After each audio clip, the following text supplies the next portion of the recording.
부산의 한 아파트 재건축 추진 과정에서 일부 조합원들이 시공업체 선정 과정에 문제가 있어 아파트 분양가가 너무 높게 나왔다고 주장하면서 조합 측과 갈등을 빚고 있습니다. 차명으로 태양광 발전소를 세우고 뇌물을 받은 혐의로 재판에 넘겨진 한국전력공사 임직원들이 1, 2심에서 무더기로 무죄를 선고받으면서 검찰이 무리하게 기소한 게 아니냐는 지적이 일고 있습니다. 21대 총선이 넉 달 앞으로 다가온 가운데 선거법 개정 협상이 마무리되지 않아 아직 선거구도 결정되지 않았지만 유력 주자들의 움직임은 빨라지고 있습니다. 새만금의 그린 수소 생산단지를 만들겠다는 전라북도의 계획이 정부의 예비 타당성 조사 대상으로 선정됐습니다. 여러분 안녕하십니까? 익산의 한 아파트 재건축 추진 과정에서 주민들이 갈등을 겪고 있습니다. 일부 조합원들이 시공업체 선정에 문제가 있었고 이 때문에 아파트 분양가가 너무 높게 나왔다고 주장하고 있습니다. 하지만 조합 측은 정면으로 반박하고 있습니다. 정원익 기자가 보도합니다. 모두 280여 가구가 살고 있는 한 아파트. 지은 지 30년이 넘으면서 노후가 심각하자 4년 전 재건축이 결정됐습니다. 최고 높이 지상 28층, 3개 동 규모로 재건축이 추진되면서 지난 9월에는 시공사 선정까지 마쳤습니다.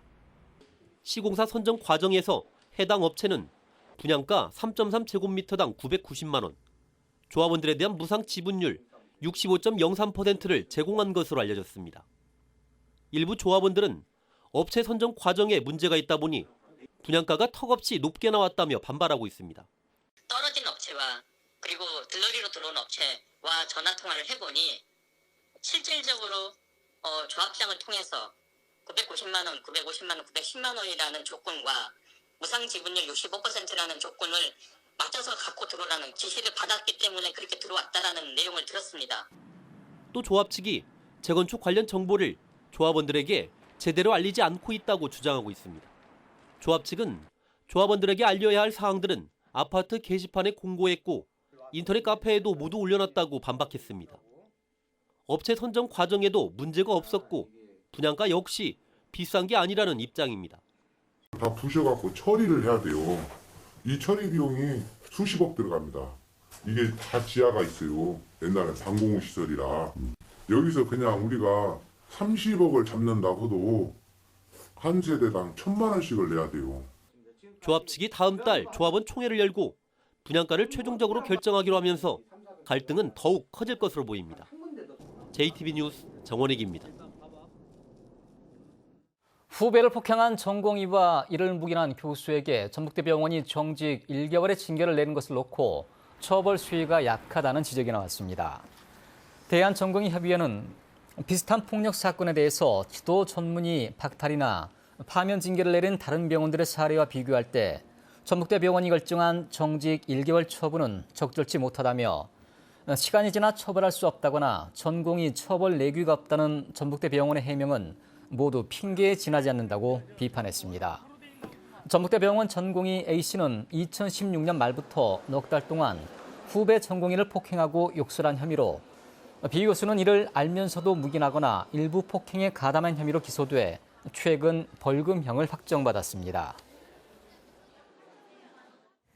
가족 명의로 태양광 발전소를 세우고 뇌물을 받은 혐의로 재판에 넘겨진 한국전력공사 임직원들이 1, 2심에서 무더기로 무죄를 선고받았습니다. 검찰이 무리하게 기소한 게 아니냐는 지적이 나오고 있습니다. 주혜인 기자입니다. 지난 1월 태양광 발전소 뇌물비리 사건에 연루된 15명을 기소한 검찰. 검찰은 가족 이름으로 태양광 발전소를 분양받는 과정에서 뇌물을 받은 혐의 등으로 한전 전현직 임직원 13명을, 뇌물을 준 공사업체 대표 2명을 기소했습니다. 가장 중요한 업무를 하고 있기 때문에 한전 직원들이 태양광 발전소 시공업체의 상대로는 어떤 갑을 관계에서 갑의 위치에 있다. 하지만 법원의 판단은 달랐습니다. 검찰로부터 최대 징역 7년을 구형받은 한전 전현직 간부 5명에게 1심에서 무죄를, 1심에서 징역 3년과 벌금과 추징금 각각 4천만 원을 선고받은 한전 간부와 뇌물을 준 혐의를 받는 공사업체 대표에게도 2심에서 무죄 판결을 내렸습니다. 범죄 사실에 대한 증명이 부족하다는 이유로 재판에 넘겨진 15명 가운데 7명에게 무죄를 선고한 겁니다. 절반에 가까운 무죄 선고에 검찰의 무리한 기소였다는 논란이 일자 전주지검은 공소 사실은 수사 과정에서 모두 검증됐고 이번 사건은 유독 재판부와 시각이 많이 엇갈린 경우라고 밝혔습니다. 최근 사법개혁에 대한 요구가 높아지면서 검찰의 수사 기소권을 분리해 검찰권 남용을 막아야 한다는 지적도 제기되고 있습니다. 검찰이 직접 수사를 하게 되면 자신이 수사한 사건에 대한 편견을 가질 수 있습니다. 경찰 수사를 통제하고 기소 여부를 결정하는 본연의 업무에 집중한다면 이번 사건과 같이 검찰권 남용으로 해석될 여지가 있는 경우를 줄일 수 있을 것 같습니다. 검찰은 재판 결과를 받아들일 수 없다며 항소와 상고를 제기했습니다. JTB 뉴스 주혜인입니다. 전라북도에 이어 전주시가 친일잔재 청산에 나섰습니다. 전주시는 민족문제연구소의 친일 임명사전에 등재된 초대 임병옥 시장과 3대 임춘성 시장의 사진을 시청에서 철거했습니다.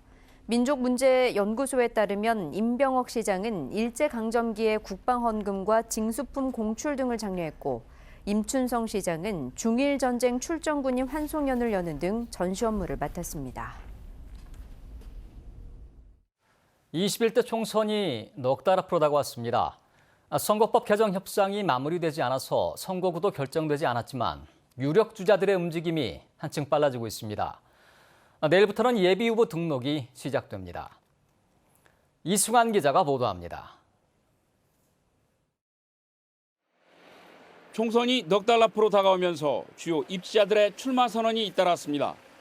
한국여성단체연합 상임대표 출신의 김금옥 전 청와대 시민사회 수석은 정치권에 새로운 바람을 일으키겠다며 전주갑 선거구 출마를 공식화했습니다. 국회의원 출마를 결심하게 된 이유는 두 가지입니다. 존재감 없는 지역 정치를 복원하고 싶은 소명과 문재인 정부의 개혁을 완수해야 한다는 절박함 때문입니다. 4년 전 795표 차로 고배를 마신 뒤 절치부심해온 김윤덕 전 의원도 지방의원들을 대동한 채 세를 과시하며 김금옥 씨와의 양보 없는 당내 경선을 예고했습니다. 집권 여당의 힘 있는 재선 의원이 되어 행복한 전주, 잘 사는 전북, 국민이 주인되는 대한민국을 기필코 만들겠습니다. 각 당에서는 총선에 나설 지역위원장들도 관련법에 따라 모두 사퇴하고 선거 채비를 갖추고 있습니다. 그쪽 지역에 있는 출마 예상되고 있는 분들이 현재 공공기관에 근무를 하고 계시기 때문에 8개 지역위원회 위원장들은 전원 사퇴서를 제출한 바 있습니다. 정의당은 다음 주 심상정 대표가 전북 지역 총선 후보들과 기자회견을 갖고 당에 대한 지지를 호소할 예정입니다. 또 총선 D-120일인 내일부터는 예비후보 등록도 시작돼 40여 명의 입지자들의 경쟁이 시작됩니다. 총선 룰도 지역구도 아직 확정되지 않았지만 선거가 어느덧 넉 달 앞으로 성큼 다가오면서 예비 주자들의 움직임이 본격화하고 있습니다. JTB 뉴스 이승환입니다. 오는 2047년 전북은 65세 이상 고령자 가구의 비중이 절반을 넘어설 것으로 전망됐습니다. 통계청이 발표한 장래 가구 특별 추계에 따르면 지난 2017년 27.8%인 도내 고령자 가구는 2047년 55.3%로 배 가까이 늘어날 것으로 조사됐습니다. 전북의 총 가구 수는 2017년 72만 7천 가구에서 2037년 75만 4천 가구로 정점을 찍었다가 2047년엔 72만 9천 가구로 감소하고 같은 기간 1인 가구 비중은 31.2%에서 40.5%로 늘어날 것으로 전망됐습니다. 지난해 말 기준 도내 다문화 가구 수가 1년 전보다 5.3% 증가했습니다. 호남지방통계청이 조사한 다문화 현황 통계에 따르면 지난해 도내 다문화 가구는 12,000여 세대로 1년 전보다 600여 가구 5.3%가 늘었습니다. 다문화 혼인과 이혼 건수는 각각 766건과 404건으로 전체 혼인 이혼 건수의 10%를 차지했습니다.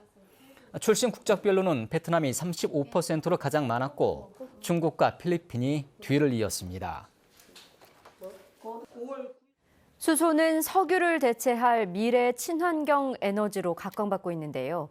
새만금에 대규모 수소 생산 시설을 짓겠다는 전라북도의 계획이 첫 발을 뗐습니다. 하원우 기자입니다. 세계 최대 규모의 태양광 발전 시설이 들어서는 새만금. 2022년까지 3기가와트 규모의 재생에너지가 새만금에서 생산됩니다. 이 재생에너지를 활용해 그린 수소를 생산하겠다는 전라북도의 계획이 정부의 예비타당성 조사 대상으로 선정됐습니다. 그린 수소는 생산 과정에서 이산화탄소가 배출되지 않는다는 게 큰 장점입니다.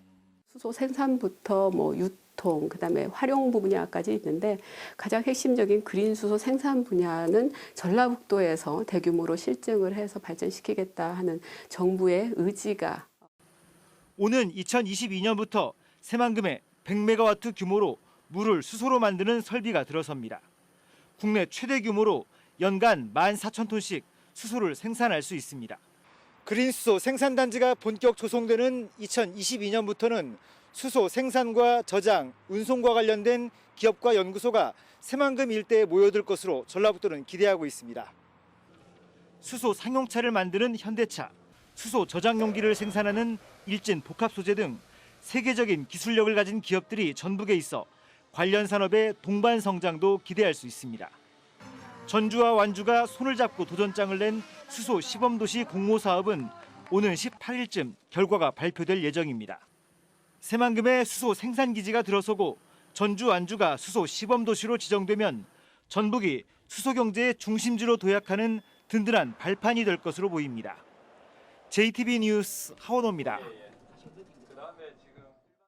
전북대병원이 3년 만에 권역응급의료센터로 재지정됐습니다.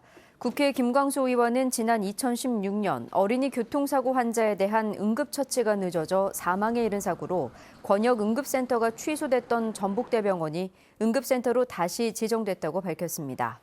전라북도는 지난 2016년 이후 세종을 제외한 16개 시도 가운데 유일하게 권역응급센터가 없었지만 이번 조치로 응급의료 공백이 해소될 전망입니다.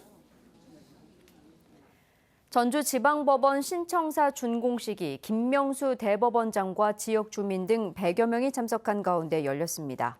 김 대법원장은 이 자리에서 전주법원이 도민의 법원이라는 위상에 걸맞는 기반을 갖추게 됐다며 법정과 조정실을 늘려 좋은 재판이라는 꿈을 실현하고자 했다고 밝혔습니다.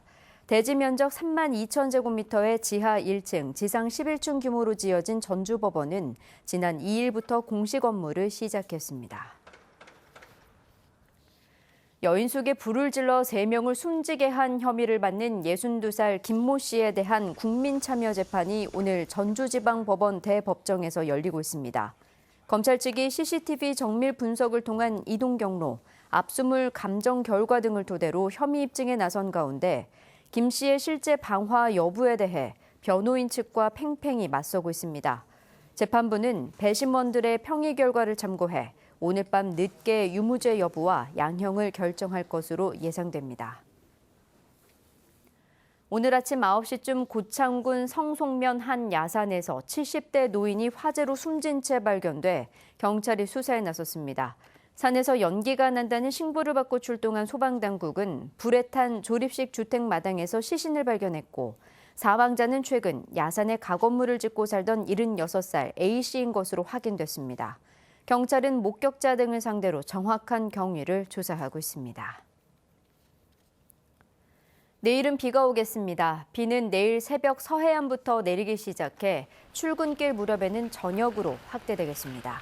예상되는 비의 양은 10에서 30mm로 비는 내일 저녁 대부분 그칠 것으로 보입니다. 내일 아침 기온은 전주 8도, 익산 6도, 무주 4도가 예상됩니다.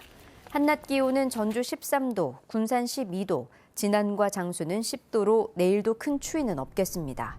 미세먼지 농도는 보통 수준을 유지하겠습니다. 비가 그친 뒤에는 찬 공기가 다시 유입되면서 예년 이맘때 겨울 날씨를 되찾겠습니다.